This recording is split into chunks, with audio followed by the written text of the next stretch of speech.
Berniat minta bantuan, pidato Zelensky di Yunani malah picu kemarahan.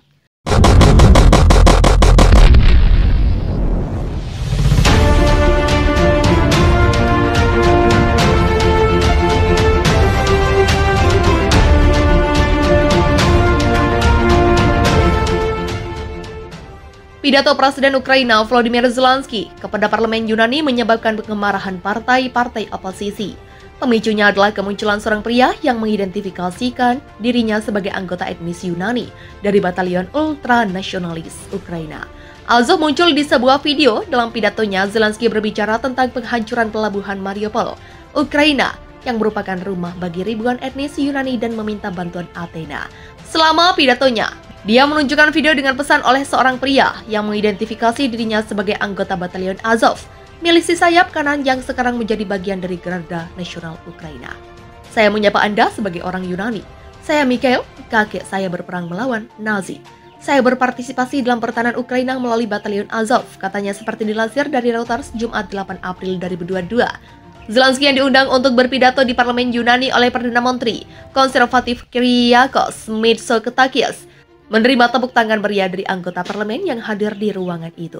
Namun video tersebut menimbulkan reaksi keras di media sosial dan kemarahan dari partai-partai kiri.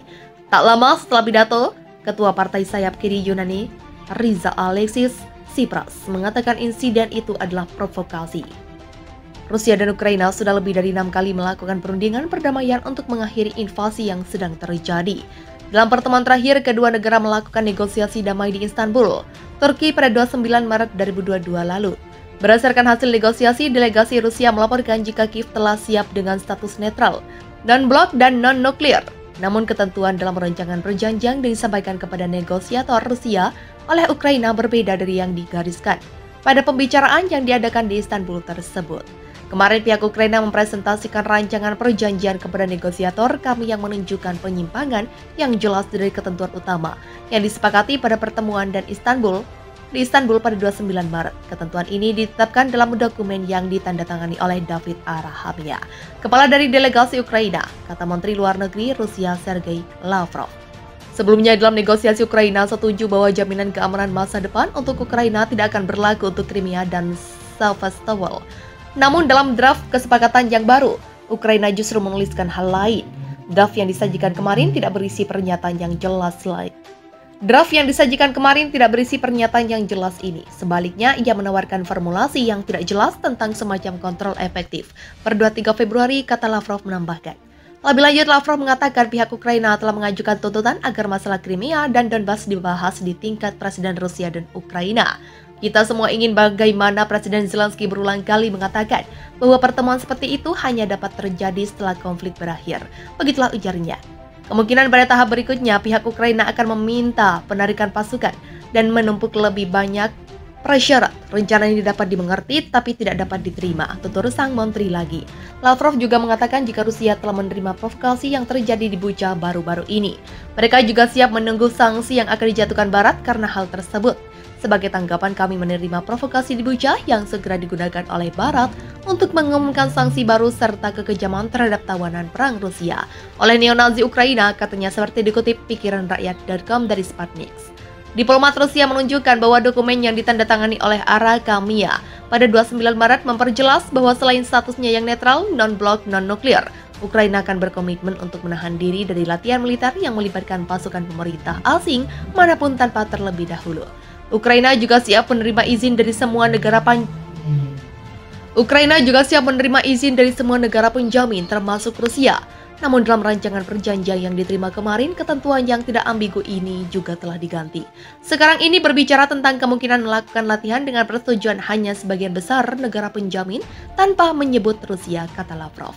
Lavrov juga mencurigai dengan adanya proposal perdamaian yang tak sesuai ini, Presiden Zelensky dicurigai ingin tetap melanjutkan permusuhan. Kami melihat ini sebagai manifestasi dari fakta bahwa rezim di Kiev dikendalikan oleh Washington dan sekutunya yang mendorong Presiden Zelensky untuk melanjutkan permusuhan. Begitulah ucapnya.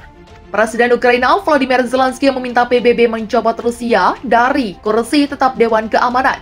Hal itu dilakukan setelah beredar bukti tentang eksekusi dan kekejaman lain yang dilakukan oleh pasukan Rusia di negaranya. Zelensky mengatakan Rusia harus dicopot dari tempatnya sebagai anggota Dewan tetap Dewan Keamanan, di mana negara itu memegang hak veto, dengan alasan bahwa sudah waktunya untuk mereformasi Badan Penjaga Perdamaian Global. Kita berurusan dengan negara yang mengubah hak veto di Dewan Keamanan PBB menjadi hak untuk mati, kata Zelensky dalam pidatonya secara virtual. Ini merusak seluruh arsitektur keamanan global dan memungkinkan mereka untuk tidak dihukum, begitulah imbuhnya. Hal utama adalah hari ini, saatnya mengubah sistem PBB, ujarnya kepada Dewan Keamanan seperti dilansir dari The Hill, Rabu 6 April 2022. Foto-foto warga sipil yang diduga dibunuh oleh pasukan Rusia di pinggiran kota Kiev, Bucha, termasuk setidaknya 1 orang yang tangannya diikat di belakang menunjukkan bahwa pasukan Rusia telah menembak dan membunuh warga sipil tanpa pandang bulu selama pendudukan mereka di kota itu. Gambar satelit menunjukkan bahwa mayat-mayat ditinggalkan di jalan-jalan selama berminggu-minggu, bertentangan dengan pernyataan Rusia bahwa foto-foto itu adalah rekayasa. Pidato Presiden Ukraina disertai dengan video grafis yang menunjukkan gambar mengerikan dari beberapa pembantaian yang ditemukan di kota-kota Ukraina yang berada di bawah pendudukan Rusia. Di antara gambar-gambar itu termasuk apa yang tampak sebagai tubuh seorang pria di dasar sumur, tubuh seorang anak tanpa pakaian yang ditutup matanya dan berbaring di atas mayat lainnya, tubuh hangus menumpuk di atas satu sama lain dan parit diisi dengan tubuh. Lebih jauh, Zelensky mengatakan jika Rusia tidak dikeluarkan dari Dewan, badan itu dibubarkan saja. Jika tidak ada alternatif dan tidak ada pilihan, maka opsi selanjutnya akan membubarkan diri sama sekali. Begitulah ujarnya. Presiden Ukraina itu juga mengusulkan konferensi global untuk diadakan di Kiev guna membahas reformasi di PBB. Zelensky merinci berapa keadaan paling mengerikan dari para korban yang ditemukan di pinggiran Kiev setelah mundurnya Rusia. Dia mengatakan bahwa orang-orang ditembak di bagian belakang kepalanya setelah disiksa. Beberapa ditembak di jalan-jalan dan warga sipil dihancurkan sampai mati di mobil mereka oleh tank.